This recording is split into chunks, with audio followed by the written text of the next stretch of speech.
It is time for your tile installation, and the only method that you've seen done or you may be used to installing is Hardie backerboard.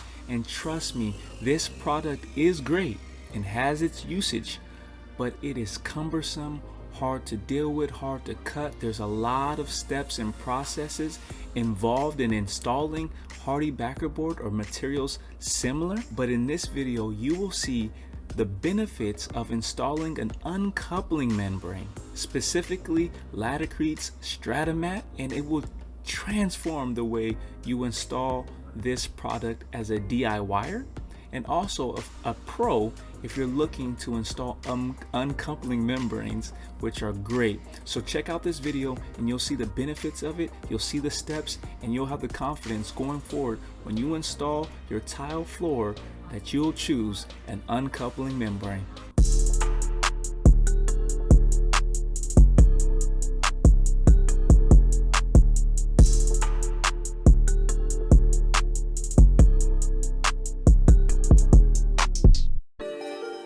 Now we have started the process of installing your uncoupling membrane, and the first step is wetting down your substrate. You want to make sure that the plywood or the floor that you're going to install this uncoupling membrane is lightly wet, not tons of water on it.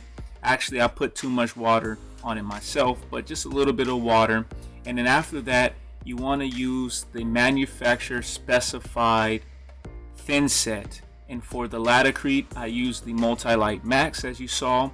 And you want to do this for your third step is burn in your thin set to the substrate.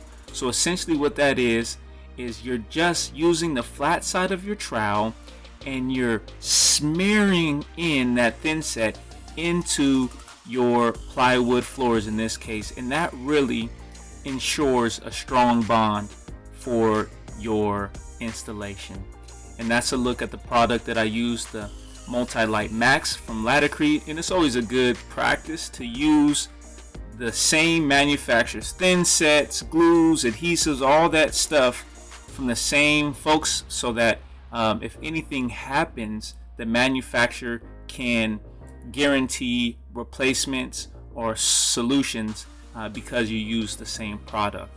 So we're using a 1/4 inch V-notch trowel. Any brand is suitable. The fourth step is now using that V-notch trowel side to just evenly apply that thin set mortar on your subfloor.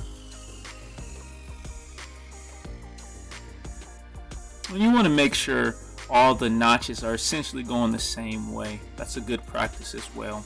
And next you want to then lay in that membrane. And here's a look at the front side, the top side of that membrane, and then the bottom side has that felt. And so that's what we're essentially bonding to the floor and to this uncoupling membrane, is that fabric side is bonding to the thin set and also bonding to the floor. So you want to make sure you smear in and really get a good pressure and thoroughly adhere that fabric on the back side of that membrane to the floor. And I'm using a magnesium float, but a wooden float is better for you in this case. And the edges are really important to get, so make sure you work those edges in.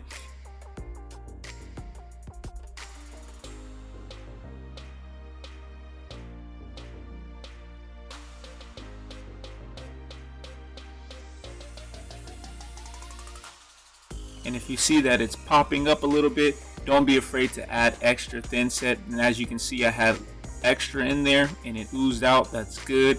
You can always remove it. And it's good practice to also check to make sure you have a good amount of thin set and coverage on the back of your installation.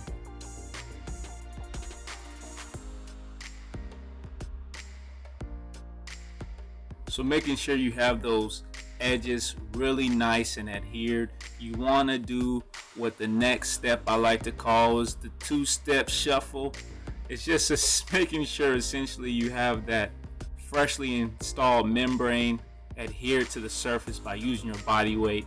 Just another insurance policy that I like to do. Now you see it, folks. This is far easier to install than Hardie backerboard. Forget all the weight that you have to carry. Forget all the screws and all the extra steps. Uncoupling membrane is the way to go. So as always, like, comment, and subscribe. And remember, much love to you. 100.